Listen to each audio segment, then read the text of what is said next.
आमदार अनुप भैया यांच्या मार्गदर्शनात प्रभाग 2 मध्ये पांडवनगर मुख्य डीपी रोडचा शुभारंभ, कोटी रुपयांचा निधी उपलब्ध। धुळे शहरातील प्रभाग क्रमांक 2 येथील पांडवनगर येथील मुख्य डीपी रोडचं कामाचा शुभारंभ आज दिनांक 13 डिसेंबर 2024 रोजी सकाळी 11 वाजता करण्यात आला।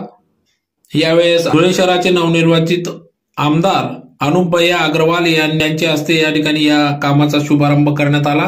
तर कोटी रुपयाचा निधी या ठिकाणी उपलब्ध झाल्याने आज येथील स्थानिक नागरिकांना या ठिकाणी अतिशय रस्त्याची बिकट अवस्था झाली होती। सदर रस्ता उपलब्ध होत नसल्याने या ठिकाणी त्यांनी आमदार अनुप भैया अग्रवाल यांच्याकडे निवेदन दिले होते। त्यानुसार आज या प्रभाग क्रमांक 2 मधील पांडवनगरात कोटी रुपयांचा रस्ता डांबरीकरण कामाचा शुभारंभ आज आमदार अनुप भैया अग्रवाल यांच्या हस्ते करण्यात आला। तर धुळे शहराचा चेहरा मोहरा बदलणार असल्याचं या ठिकाणी आमदार अनुप भैया अग्रवाल यांनी या कार्यक्रमाप्रसंगी केलं। तर कोटी रुपयांचा निधी उपलब्ध करून दिल्याने या ठिकाणी येथील प्रभाग क्रमांक 2 मधील पांडवनगर येथील नागरिकांकडून नवनिर्वाचित आमदार अनुप भैया अग्रवाल यांचा भव्य असा नागरिक सत्कार देखील या ठिकाणी करण्यात आला।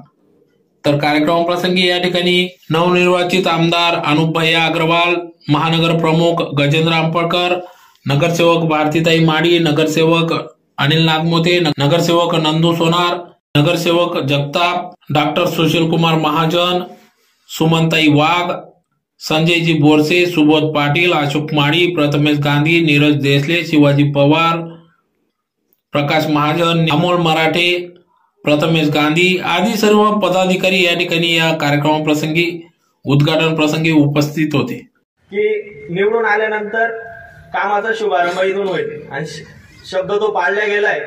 आमच्या संपूर्ण पांडवनगर, मातोश्रीनगर व पंचक्रोशीतील लोकांच्या वतीने, नागरिकांच्या वतीने आम्ही सर्वजण तुमचे आभार व्यक्त करतो साहेब।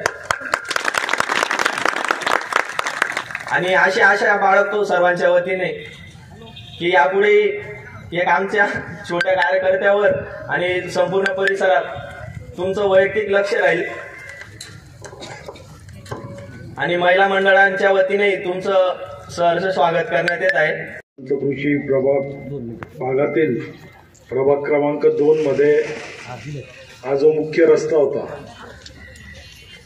मला चांगलं आठवतं, मी गणपतीच्या आरतीला आलो होतो, मागच्या गणपतीला। तेव्हा त्या ठिकाणी मी शब्द दिला होता का हा रस्ता आणि उरलेले मधले रस्ते आपण सर्व येणाऱ्या काळात मंजूर करून कामाला सुरुवात करू। त्याच्यानंतर मी परत आलो तेव्हा पाणी भरलेलं होतं, पांडवनगरमध्ये पुराचं पाणी आलं होतं। तेव्हाही मी या ठिकाणी आलो आणि तेव्हा आपलं एक लेर रस्त्याचं झालेलं होतं, काडीमोड काम चालू होतं। तर हळूहळू आपल्याला या शहरातील सर्वच रस्ते चांगले करायचे। आता आपण रस्ते तर करतोय, परंतु या रस्त्यांचं देखभाल आपल्याला स्वतःला करायचं आहे।